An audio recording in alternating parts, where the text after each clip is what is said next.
Olá, estamos aqui de volta, chegando no finalzinho da carta de 1 Timóteo.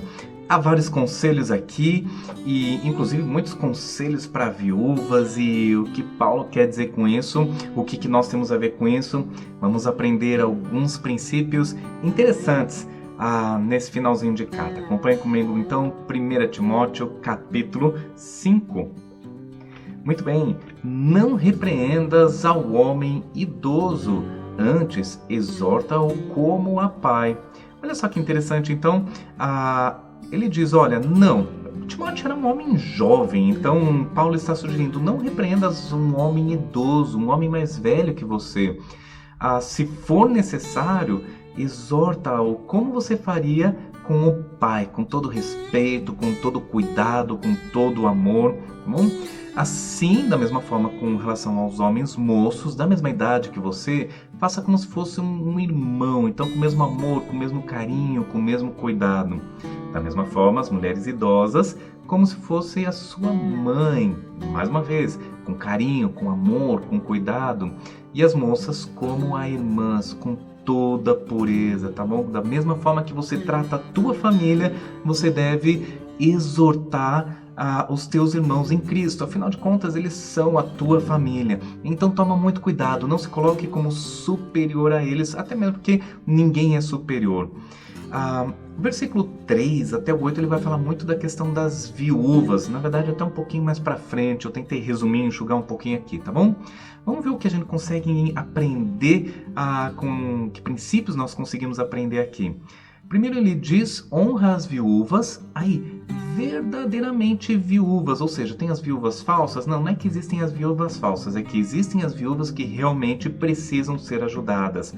Muito importante a gente entender o princípio aqui, que na época que Paulo escreveu isso, os mais pobres da sociedade eram as viúvas e os órfãos.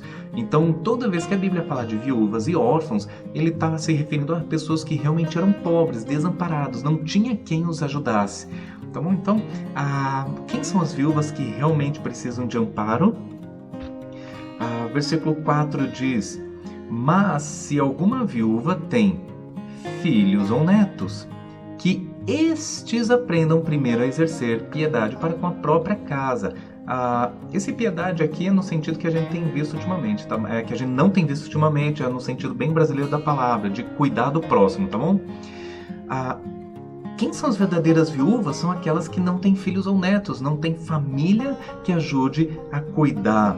Muito bem, então exercer piedade para com a própria casa e a recompensar os seus progenitores, ou a sua mãe, seu pai, talvez vovó, pois isto é aceitável diante de Deus.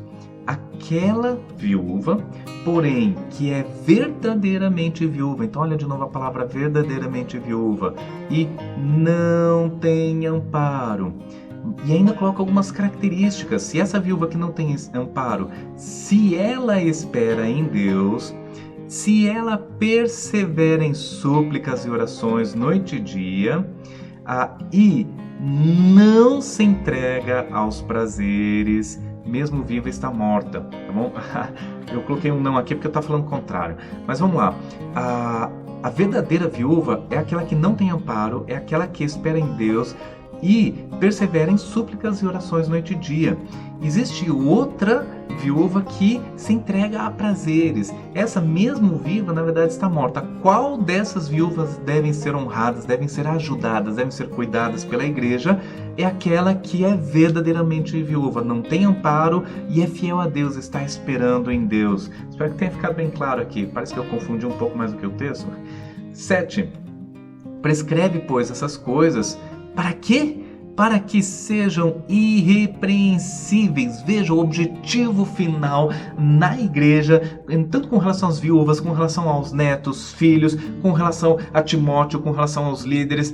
O objetivo final de tudo isso daqui é ser irrepreensível. Muito disso que Paulo está falando, se nós colocarmos em prática, vai nos ajudar a caminhar nessa direção e sermos de fato irrepreensíveis.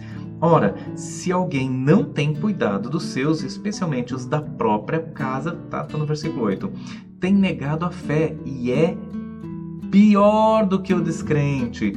Então, se uma pessoa quer ser irrepreensível, ela precisa cuidar daqueles que são seus. Então, cuide dos seus, tá bom? Isso não significa abandonar a tua vida, abandonar teu emprego, não necessariamente. Você vai cuidar na medida do possível. Muito bem, vamos pular um pouquinho, versículo 17. O versículo 17 e 18 ele está dando ênfase no ministro, mas eu gostaria de mudar um pouquinho a ênfase, até para não recair o peso sobre minhas costas, eu quero mudar a ênfase para o ensino. Veja só, versículo 17 ele diz: devem ser considerados merecedores de dobrados honorários ou dobrado salário os presbíteros que presidem bem, ou administram bem, com especialidade ou especialmente os que se afadigam, os que lutam, os que suam, os que se cansam no quê? Na palavra e no ensino. Isso daqui é muito importante no contexto que nós temos visto. Por quê? Nós vimos no decorrer da carta de Timóteo falsos ensinos que estão fazendo com que as pessoas abandonem a fé.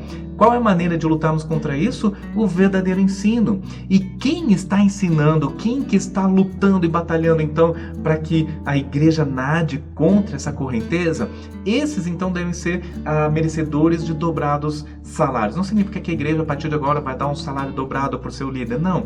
A igreja ela deve realmente valorizar, supervalorizar o ensino, tá bom? ênfase minha, tá bom? A palavra de Deus ela está falando aqui do líder, mas eu quero dar uma ênfase toda especial para a questão do ensino, porque é o ensino que batalha contra o falso ensino, contra a correnteza do mundo, contra os falsos mestres, contra tudo isso que nós temos visto na carta de 1 Timóteo.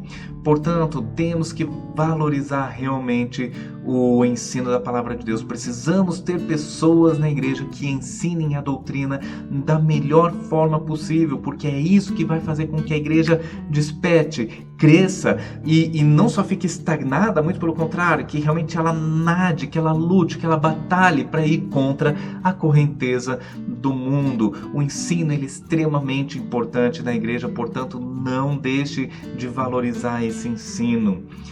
O versículo 18, ele termina dizendo: pois a Escritura declara, não amordaças o boi quando pisa o trigo, e ainda o trabalhador é digno do seu salário. São dois argumentos que ele usa aqui, vindo do Antigo Testamento, para dizer que o presbítero, aquele que ensina, ele deve ser merecedor de dobrado salário.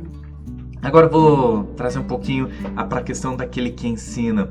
Nós temos muitas pessoas que ensinam. Nós temos os professores de crianças, professores de juniores, professores de adolescentes. Nós temos vários pregadores e todos esses que ensinam bem deveriam ser merecedores de dobrados salários. E a pergunta é: a tua igreja valoriza essas pessoas? A tua igreja valoriza essas pessoas que estão batalhando, estão suando, estão ralando para que a igreja nade contra a correnteza? Porque todo mundo que ensina, todo professor sabe o quanto é difícil você ensinar a verdade, no momento seguinte você vê o pessoal sendo carregado pela correnteza. Muitas vezes chega a ser frustrante. E quando a igreja valoriza o ensino e esses que ensinam, eu garanto que se torna muito mais fácil permanecer neste ministério. Sim, talvez muitos tenham desistido do ministério do ensino pela falta de valorização. Eu acho que nenhum de nós, professores, mestres, deveria querer ser valorizado. Deveríamos realmente lutar e batalhar, porque nós sabemos que o mundo está vindo nessa direção e nós temos que ir na direção contrária. Mas eu quero dizer que, ainda que nós saibamos que não devemos desistir, independente das circunstâncias, todos nós somos falhos e muitos de nós simplesmente se cansam e não quer mais saber de ensinar e batalhar para ir contra a correnteza. A igreja, então, ela entra como o apoio a esses líderes, incentivando-os, encorajando-os para que eles continuem firmes nessa âncora ou nesse motor contra a correnteza. Veja bem, há duas funções aqui, talvez dois princípios talvez forçando um pouquinho o texto, o líder ele deve ensinar, ele deve lutar para ensinar, fazer da melhor forma possível, ajudar a igreja a nadar contra a correnteza. E a igreja, por sua vez, ela tem a responsabilidade de encorajar os seus líderes, os seus professores, para que eles não desistam e continuem firmes nesse propósito. Todos têm responsabilidade aqui. Por isso a igreja, Paulo diz a Timóteo e a igreja que esses líderes, esses professores, eles são merecedores de dobrados honorários, ou seja, eles precisam de incentivo dobrado para que eles não desistam e permaneçam firmes no ministério. Vou dar uma dica, uma sugestão para você que está assistindo aqui e terminar falando isso. Dê um incentivo, dê uma palavra de encorajamento aos seus professores ou aos professores da igreja, aos professores dos teus filhos, não importa, aquele que ensina a verdade, a doutrina, o discipulador, aquele que está dando um estudo, dê uma palavra de estímulo, mande uma mensagem e diga o quanto essa pessoa tem sido importante para fortalecer a igreja e a igreja então possa caminhar firme e constante na fé. Tá certo? Esse é o meu desafio para você nessa semana. Que Deus abençoe muito no dia de hoje, que Deus abençoe muito nessa semana e que Deus realmente abençoe para o resto da tua vida, que você esteja firme, fortalecido, convicto na tua fé, sempre abraçando e buscando a doutrina verdadeira, o ensino verdadeiro. Amém?